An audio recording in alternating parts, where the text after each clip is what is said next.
Have you ever cheated? On the track.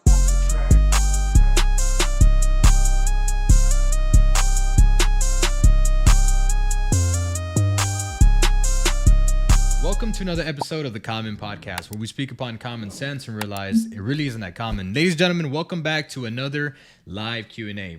If you're new here and this is the first time you've been here for the live Q&As, this is basically where I put a questionnaire on Instagram. If you're not following yet, make sure you go follow. The handle is The Real Common Podcast. I go live on Instagram and I'm also live on Twitch. So right now that y'all are watching this on YouTube, Spotify, anywhere else that you can find podcasts, this happened live, and people that are in the live, in the chat, are able to interact and engage in conversation and the questions that are being asked. So that's the best way to do it. If you want to feature on the podcast, you want to reach out, if you're a sponsor trying to reach out, best way to do that, again, is through Instagram. We got some pretty juicy questions for this Q&A. I'm very excited to get into this. Quick question for the regular listeners.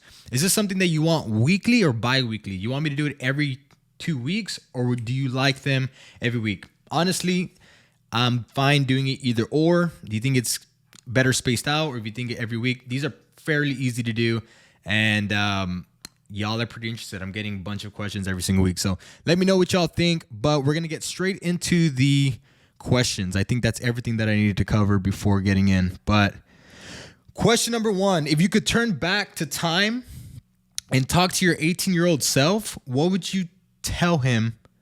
Yeah, that's the question. Really quickly.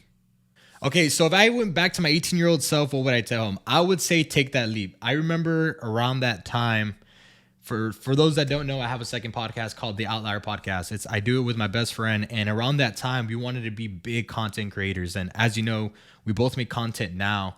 But if we would have really dedicated it back then and just stayed strong, who knows where we would have been. If we would have been just making dedicated content for all these years, because it's been over, I'm 26 now. So, you know what I mean? That's 8 years of just making content. And, the move that we were thinking about back then was me moving to Cali and us moving in together and then dedicating our lives to making content before we had to grow up, and then all these responsibilities, taking on harder, laborious jobs, and to the point where we really couldn't dedicate ourselves to the content. I've made a way either way. We're here, we're making content. But if I can go back, I would have told myself, make that leap. I held myself back because fear.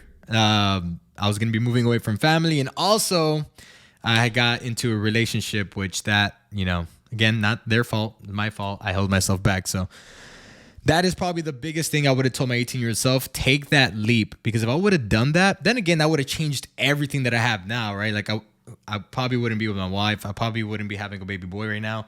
But who knows what I would have been. Like I could have been, in my main goal with all this content creating is inspire as many people as possible. So who knows where I would have been right now. And that's probably the biggest thing that, not regret, but the thing that I would probably change is take that leap, take that risk. So next question is going to be, do you have any trust issues? I don't consider myself having any trust issues. I guess I'm blessed in the way that my past relationships were very good per se. Like I've only had 2 other relationships, and like, although it didn't work out, I don't have any ill towards those two girls that I had a relationship with. I wish them the best, and I mean that from the bottom of my heart. I was blessed again with some very good partners, and learning and growing with them. Like they took a big chunk of like my teen life and my young adulthood life, and growing, develop, and learning through them, because I gained certain aspects of them. Like people try to like say that they don't. Absolutely wrong. It's you, in a way, you kind of do become one. Like y'all kind of mesh. I feel like I talked about this on my stream yesterday. I feel like it's more displayed on women. Like it's easier to see on women, because I see this a lot, and it's happened to me in the past, where women would kind of like pick up certain lingos of the male and like just terminology and the way they talk, walk, and everything like that. They start to do things just like their partner. Men do it too, but I think it's a little bit more embedded in them, and they don't display it as much. I don't know. that's something interesting. Maybe y'all have some insight on that. But I don't believe I have any trust issues. I mean, I don't have any hard reasons to have any trust issues. I think that's part of it. And secondly, I don't think it's healthy to have any trust issues. I know it's harder for some people. Some people have been through some pretty crappy situations. I know some people, that have gone through, being cheated on and stuff like that. I am lucky that I haven't gone through that. And I wish to never go through stuff like that. But, I just don't think it's healthy overall. Big facts. Okay. Next question is going to be, why do most girls hate the fact their significant other had previous love interests? I'm not a female, so I couldn't really tell you, but I will say this. I will say that that's a great topic for me to have on the podcast as a regular Friday podcast where I sit down and interview a female. I think having a girl and sitting down and talking to them on maybe why they feel certain resentment towards why their partner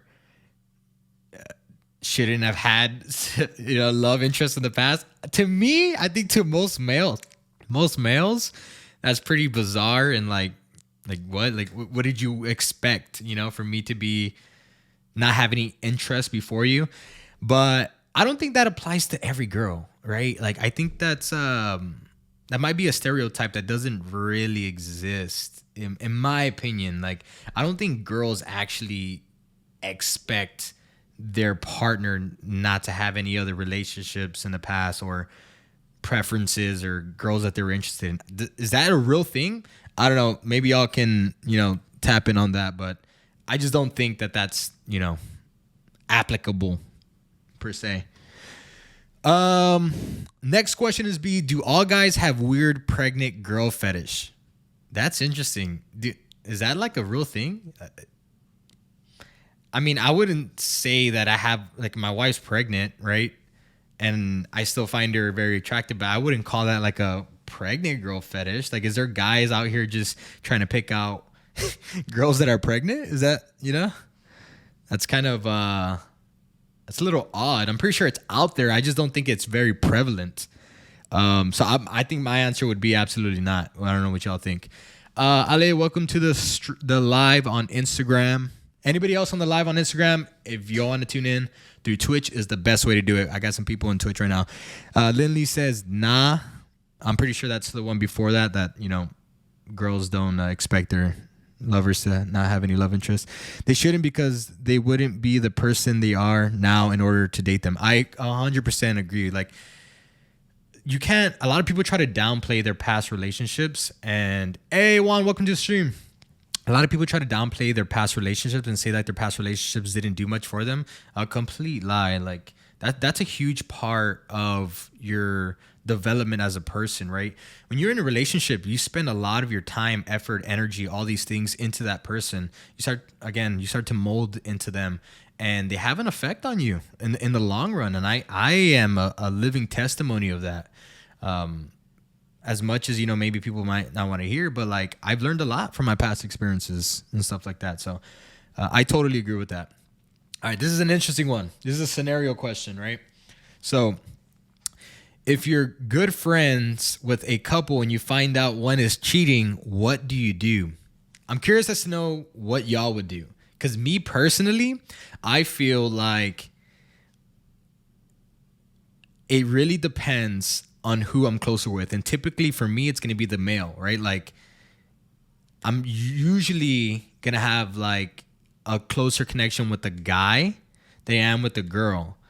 And I know this is a double standard and I understand, but like if I find the girl with a different guy, I'm gonna tell my homeboy. You know what I mean? Like I'm gonna tell my friend, like, hey bro, I saw this and this, but it was the opposite side. People aren't gonna want to hear this.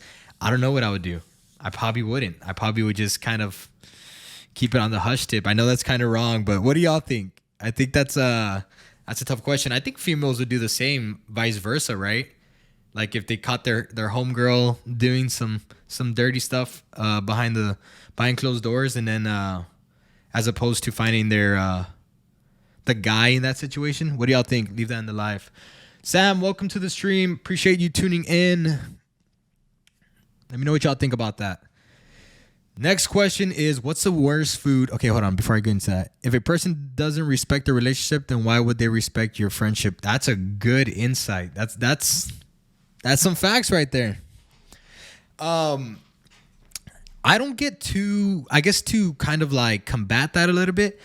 I don't expect, and I've said this in prior podcasts, I think, I don't expect much from friendships. I see friendships as very transactional, and I don't expect much from my friends. Therefore, I don't expect them to expect much from me, right? Like, I'm okay with my really good friends, and I've done this so many times, that my friends would like stop talking to me for no apparent reason, and I'm totally fine with that. No hard feelings.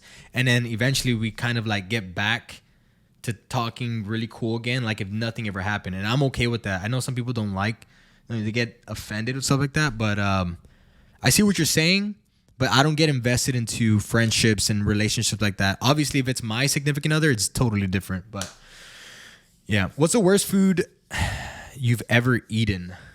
True, but it says stuff about their character. That's true. I will agree with that. Worst food I've ever eaten. Damn. I really don't know. I eat pretty much everything. What's something that's like horrible? What's something? Leave something in the chat that y'all think is absolutely disgusting. I can't think of any right now. And that's weird because we were talking about this last night on the stream. I don't know. It's not very accurate for me to say, but I think cottage cheese. I've never tried it though. That's why I can't really say it, but just the texture of it, the look of it, it just like, no, like it doesn't interest me at all. Sorry, I don't really have an answer for that one, but pork, because pigs eat anything, even each other. Wow, so you're against pork? You know, there's some insight in the Bible that says that we shouldn't. This is what people say, that we shouldn't be eating pork. So that's very interesting. Pigs are bottom feeders essentially, right? Same like tilapia. Like people eat tilapia because they say it's healthy, but it's actually pretty poor nutritiously. But what are the biggest red flags for a guy? That's the interesting thing, because guys don't have red flags. It's just, that's just the way it is. Guys, kings, don't listen to anybody that says you have red flags, all right? Just, we're pure, and that's that, pretty much. Guys don't have red flags. Olives, 8 probably. The worst for me. Olives? Okay, that's interesting. What do y'all think are some red flags for males? On a serious note, I would say some pretty beta aspects. Like if they're presenting low confidence, low stature, poor posture, things like that, like that's a big red flag for me. Obviously I'm not a female, so I couldn't, touch on that too much, but that's what I would say. Not standing on their word. Okay. Yeah. Like a hypocrite, somebody who doesn't practice what they preach. Yeah. That's good. Do you have any piercings? I don't. I had a piercing when I was like a teenager, a kid. But it was just like a fun thing to do with like my friends. We just like pierced my ear, took out the piercing, and that was that. I don't plan on having any piercings. For the most part, I'm pretty clean cut, and I don't have, any piercings or anything like that. I'm not opposed to them though. Like if that's your thing, that's cool. Some people can rock it. Like I can't hate on that. Some people rock some piercings. I don't think I can. That's just that's just what I think about myself. Worst trouble you've got into as a kid? I wasn't really much of a troublemaker, but I think the biggest one that happened that ended me in handcuffs, this was elementary, by the way, 5th grade. We're doing some body blows, We're doing some body blows, and then I started beefing with this kid, and it got more than just that. And basically, he felt threatened and told his parents, and his parents came and told the school, got me into some trouble, and some cops came, and it was all fear fear tactics. Like they like handcuffed me. I was like crying as a fifth grader, right? Like, no, don't take me. You know, it was just them trying to scare me. But that's probably the biggest thing. I wasn't a big troublemaker as a kid. For the most part, I was a pretty good kid. I would say so myself. Body blows in the back. Hey, body blows? That's how you settle things back in the day.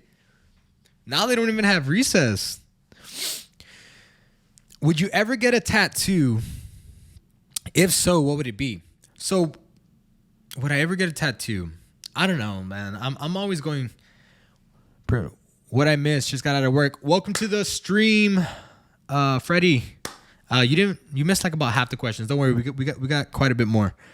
Would I ever get a tattoo? I don't know. I'm undecided on that.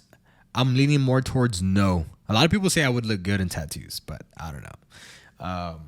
But if I ever did get one, I would probably have to get the mantra that I've been reading a book called Meditations by Marcus Aurelius, and I've said this before. I think I did it on the last Q&A. Amor fati.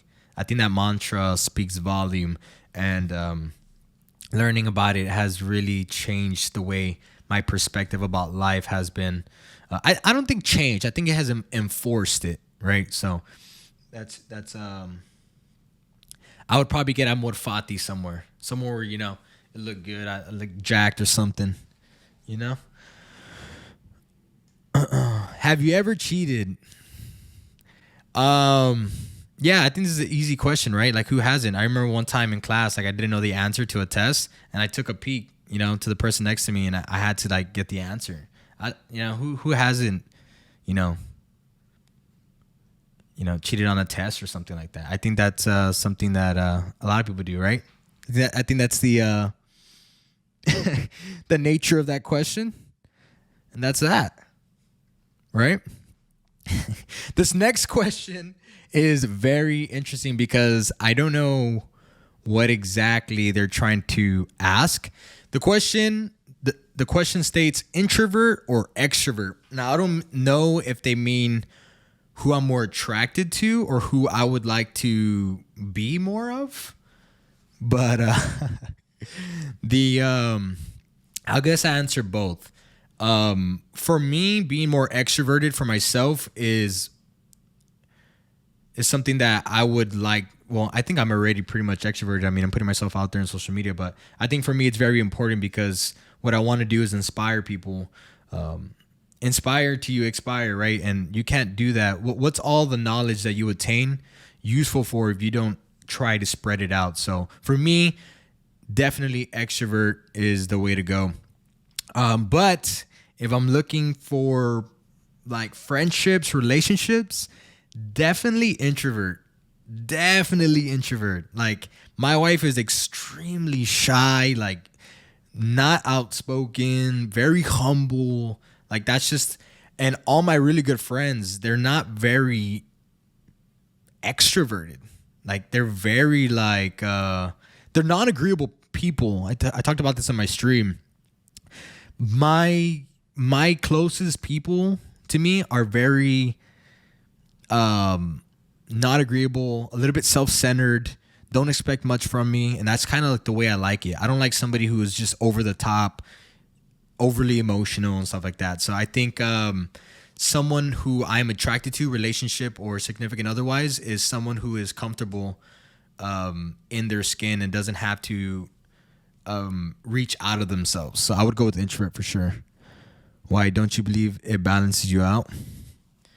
It could balance me out, definitely. I think that my wife's temperament in comparison to mine really like humbles me in a way, because I know like in the beginning my wife thought I was very like cocky and very just very over the top, and it was kind of hard for her to understand like why I would like, I was so flagrant with the way that I talked about stuff, and I was willing to put myself out there, my thoughts, but it made me question myself, right? Like, okay, like what are my motives when I do these things? Like when I do podcasts, and is it genuine? Is it for the betterment of the people that I'm, publishing all this stuff for? Or is it just like a selfish thing? Like I'm trying to feed my ego, my pride. she really like grounds me in that way. You know what I mean? And there's some things that she's very good at. She's very patient. She's very content. That helps me because there's a lot of times that I get caught just trying to be better, be better, be better. What's the next step? You know, all this stuff. And she kind of grounds me in that way. Yeah. So I appreciate her so much. Like, I think females, like wives and girlfriends, um, then again, it's like, I just don't think that they're publicly appreciated as much. I think that there's a reason why I wanted to get married, right? I knew how important it was to have a partner in my life. We got a live question from Instagram. What is the one moment you are looking forward to when you become a father, like playing catch or fishing together? One thing that I'm looking for is watching my son fail. When I told that to my wife, she was like, what are you talking about? Like, I think it's going to be so great to see my child learn the lessons of life. Like falling off of his bike, falling on his butt when he's trying to take his first steps, having a first breakup, having the world tell him no to certain things he wants to do in life. Like all those things are what create a very strong human being. And I think that's going to be a beautiful thing to see in third person. And the thing is, it's going to be hard for me too as a father, right? Because no parent wants to see their child fail, but it's an important part of them developing. So a lot of parents hoard their child and they don't want them to fail and get hurt. But I'm going to do my best to try to embrace that and try to teach them, cultivate it, right? And show them like, hey, listen, the world is very unforgivable and it's going to do what it's going to do to you, but it all matters about how you react to it. That's what makes you the person, the great person that you were meant to be. I think that's the biggest thing that I'm looking forward to is watching my child fail, as negative as that sounds. Good question, Freddie. Freddie, when are you going to have a kid? That's the question here. Okay, so this one, these are going to start to get a little bit more controversial. I'm going to have to word this in a different way just because I don't want to disclose people's names. But in essence, the question is, did you use certain guests in your recent podcasts in order for exploitation and to gain clout? So for those of you that don't know, these are the recent podcasts, Men Struggling, Women Dominate the Dating Scene. Basically asking, am I using like a relationship throughout those guests to basically gain a following and all those things? I think that's very ignorant to think. There's a lot that went back in the background of what's going on throughout these like topics.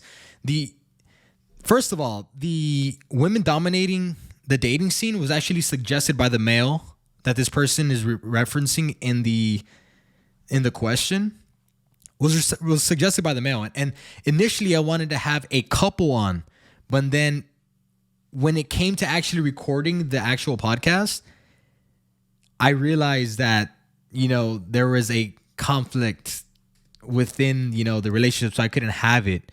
But I think it's just very ignorant for people to assume what's going on. I think it's a great podcast. And the thing is that I think personally, both of those people, I like them a lot. And I would have those people back on the podcast anytime that they wanted. And those conversations, I listened to both of them back today just to kind of like, I had to ask myself, because there's 3 people that ask these questions. Like, am I using people for clout? First of all, before I get further into that, for the people that ask the question, assuming that everybody that listens to my podcast knows these 2 people, that's pretty dumb. Like, they don't know these people. A lot of my listeners come from other communities that I've had in the past, like YouTube channels and other content creating. And those topics were not relationship specific. They were basically like a topic in its own, and then they were handled individually. So I think quick answer is no. I think you should it's a question, so at least they're asking it. But That is the essence of what happened. The answer is no. I would never. For me, and I've said this in the last Q&A, is my main thing is to try to help people. I even canceled a podcast. I said it a couple of weeks ago to try to help somebody out. Like I'm over the content, I'm trying to help people, and that's all I'm trying to do by making content. And if I can do that for 1-2 people, eventually, hopefully, thousands of people, that's the goal. So I'm not trying to exploit anybody here, but if that's what you take out of it, at least give me some views out of it. Do we have any more questions? Because that's all the questions I have before I wrap it up. I had a question on here that I didn't ask. It's like, why did you have somebody on talk about relationships that doesn't have much experience? And the thing is, I believe personally that every single person has something to offer. I don't care if 90% of the conversation is crap. Like if 90% of the stuff the person says isn't applicable, but I can gain 10% of information from that person and grow 10%, I gained out of that. And I believe everybody has at least 10% to offer to somebody. And if I can get as many guests on this podcast and have them speak their truth, then I will learn a lot more than anybody else that doesn't do stuff like that, right? I'm able to have these super difficult conversations with people that maybe I might not subscribe to, right? And like, who knows? Like the whole numerology thing, like I might not believe it at the end of the conversation, or I might. But the thing is, I might gain some knowledge off of it that I didn't know before. And that's the important thing. Guys, thank you so much for tuning in to another episode of the live Q&A. If you want to feature your question on the next Q&A, the best way to do that is, again, through Instagram. The handle is The Real Comment Podcast. That's going to be the best way that you can contact us, whether you want to feature on it, whether you want to pitch a topic on it, you want to engage in the live Q&As, reach out for sponsorship stuff. That's the best way to do it. If you're new to the podcast, if you're a new listener, the best way you can listen to us is make sure you follow or subscribe to YouTube, Spotify, and almost anywhere else that you can find podcasts. I recently found out that my podcast, or the podcast, got taken off of Apple Play. I'm going to try to figure out how to get it back on there. But anyways, thank you guys so much. I appreciate you. You have no idea. And we'll catch you on the next episode. Thank you.